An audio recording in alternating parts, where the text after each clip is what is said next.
하나님 말씀 사무엘상 17장 12절에서 27절까지입니다. 한 절씩 교독하겠습니다. 다윗은 유다 베들레헴 에브라 사람 이세라 하는 사람의 아들이었는데 이세는 사울 당시 사람 중에 나이가 많아 늙은 사람으로서 8 아들이 있는 중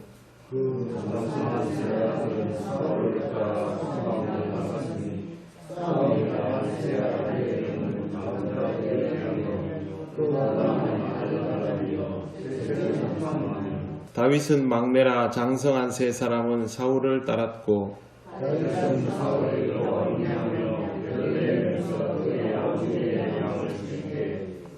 그 블레셋 사람이 40일을 조석으로 나와서 몸을 나타내었더라.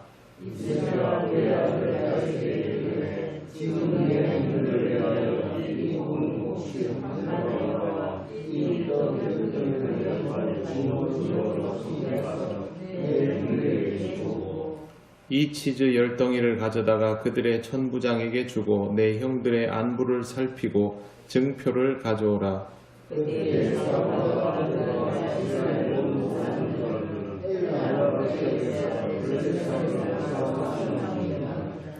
다윗이 아침에 일찍이 일어나서 양 지키는 자에게 맡기고 이새가 명령한 대로 가지고 가서 진영에 이른즉 마침 군대가 전장에 나와서 싸우려고 고함치며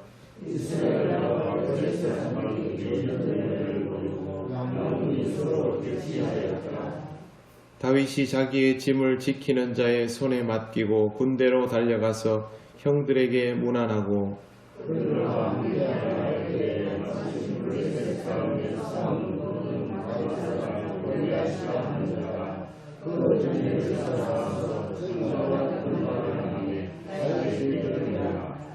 이스라엘 모든 사람이 그 사람을 보고 심히 두려워하여 그 앞에서 도망하며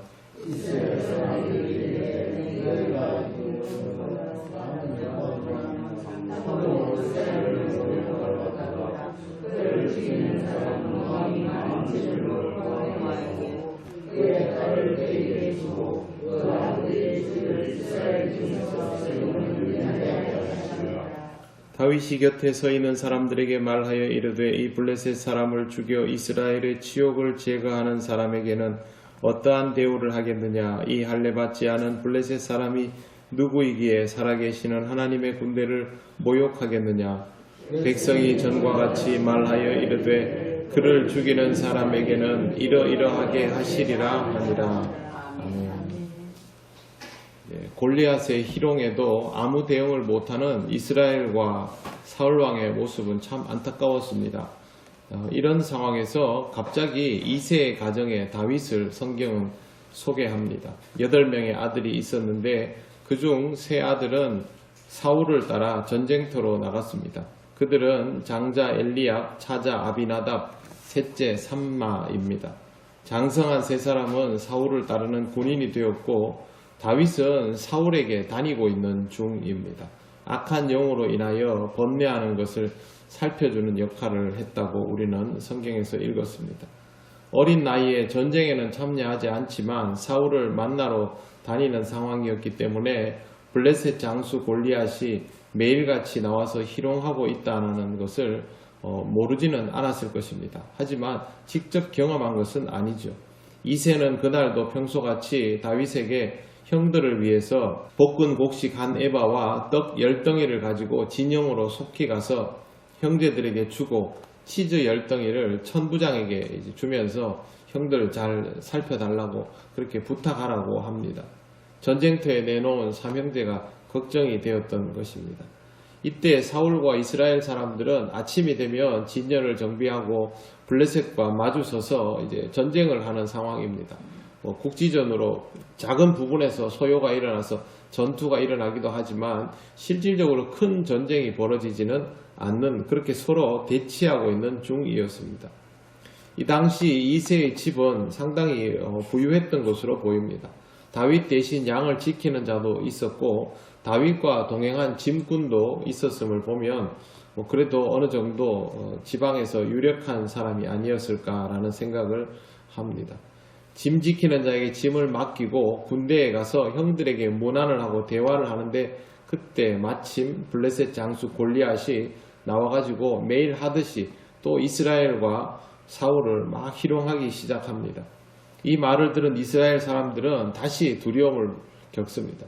이게 전투를 해가지고 상황이 끝나는 것도 아니고 무시무시하게 생긴 장수가 매일 아침마다 나와가지고 희롱을 하는데 보면 기분이 나빠야 되는데 무섭기만 합니다. 그만큼 상대가 마음만 먹으면 우리는 순식간에 괴멸될 수 있다라고 느낄 만큼 위압적이었던 것입니다. 이런 말을 하는 곳에 다윗이 있었습니다.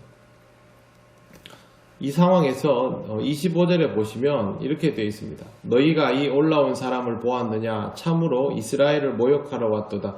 그를 죽이는 사람은 왕이 많은 제물로 부하게 하고 그의 딸을 그에게 주고 그 아버지의 집을 이스라엘 중에서 세금을 면제하게 하시리라. 두렵기는 한데 가만히 생각하면 기분이 나쁘거든요. 그리고 저 장수를 해치워야만 뭔가를 할 수 있기 때문에 이런 말들을 백성들 사이에서 자꾸 하게 되는 것이죠. 이스라엘을 모욕하러 온 이 장수를 죽이고 나면 사울이 제물도 주고 사위로 삼고 뭔가 특별한 대우를 해주어야 하지 않겠느냐. 이게 우리한테 그만큼 중요한 일이다. 이런 말을 하고 있습니다. 근데 여기에 보면 다윗이 있었다는 것인데 오늘 우리가 읽은 말씀 속에 마침이라는 단어가 2번 등장합니다. 20절에 보시면 다윗이 아버지의 명령대로 진영에 이르렀을 때에 마침 전쟁을 하려고 서로 전열을 벌이고 대치하는 상황, 그렇게 나오죠. 23절에 보시면 그렇게 형들을 만나러 갔는데 마침 가드 사람 골리앗이 이스라엘을 모욕하는 말을 하기 시작합니다. 이거는 쉽게 말씀드리면 이런 겁니다. 여기에서 20절의 마침은 크게 시점이 맞아떨어지는 것이고 23절의 마침은 초를 맞추듯이 딱 그 순간에 마주치는 것을 의미합니다. 이 두 개의 마침 때문에 골리앗과 다윗이 대면하는 상황이 이제 발생하게 되는 겁니다. 실제로 골리앗과 다윗이 대면할 가능성이 있습니까? 일반적으로는 없지요. 만날 이유도 없지요. 양치는 애하고 블레셋에서 가장 강력한 장수하고 뭐하러 만나겠습니까? 그런데 이 두 개의 마침 때문에 이게 이루어진 겁니다. 목적은 이건 아니죠. 목적은 아들들 삼형제를 위해서 이새가 다윗을 보내는 것, 그런 것이고 다윗은 또 시키는 대로 문안하러 가는 게 이게 목적인데 이 두 개의 마침이 다윗의 인생을 바꾸어 놓는 것입니다.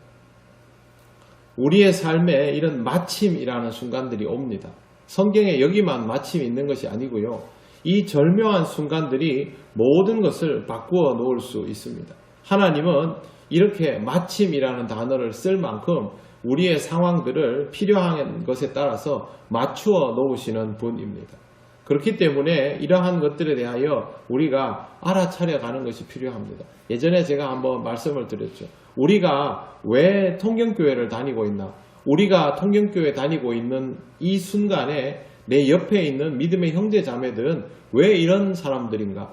왜 우리는 이런 사람들과 가깝게 지내게 됐는가? 왜 우리는 지금 코로나19를 맞이하게 됐고 그런 상황에서도 우리는 왜 이 지역에 살고 있는가? 이런 것들이 그냥 다 흘러가는 것 같아도 사실은 다 우리의 삶 속에 하나님께서 철저하게 다 필요에 따라서 맞추어 놓으신 사건입니다. 공적으로도 개인적으로도. 골리앗이 있는 곳 전장으로 다윗이 나가는 것도 또 마침 그곳에 도착했을 때 골리앗이 나와서 희롱을 하는 것도 그런 것처럼 우리의 삶 속에 일어나는 크고 작은 일들은 하나님께서 우리에게 맞추어 주시는 것이죠.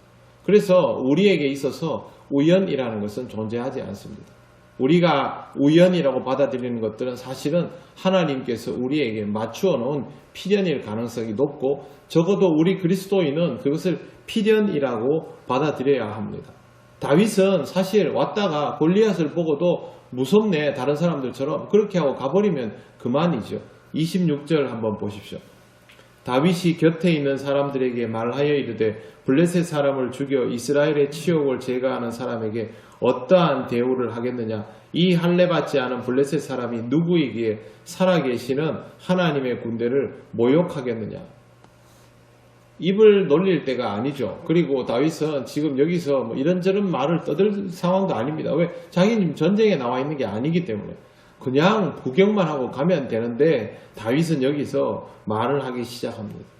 그리고 서서히 이 안속으로 끌어 들어가기 시작합니다. 이건 뭐냐 하면 다윗이 이걸 자신의 시간이라고 받아들이게 되는 겁니다. 객관적으로는 굉장히 무모한 말일 수 있고 또 그 다음에 일어나는 모든 행동들도 무모할 수 있습니다. 그러나 그것은 하나님을 배제하고 판단할 때 그러한 것입니다.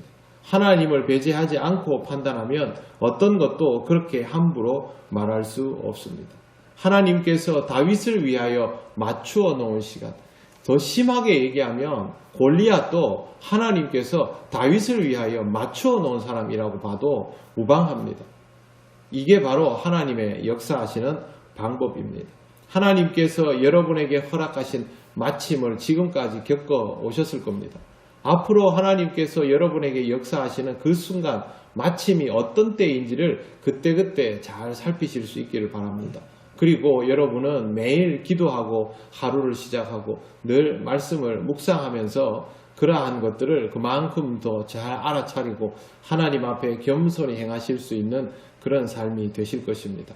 이러한 순간들을 통하여 하나님이 열어주시는 길을 보고 은혜를 누리시기를 바랍니다. 기도드리겠습니다.